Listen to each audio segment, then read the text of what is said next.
Vă prezentăm Trembola 19 Plus, un echipament de casă și control de ultimă generație, care vă oferă o soluție eficientă și convenabilă. Acesta are un afișaj cu iluminare de fundal pentru operator și pentru client, care afișează informațiile relevante despre tranzacție.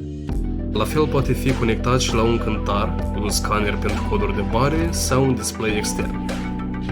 Trembola 19 Plus este un echipament rezistent și fiabil, care imprimă cu o viteză de 70 de mm pe secundă, folosind o rolă de hârtie termică de 57 de mm.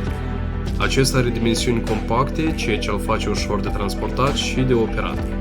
Deține și un acumulator intern care vă asigură o autonomie de până la 8 ore.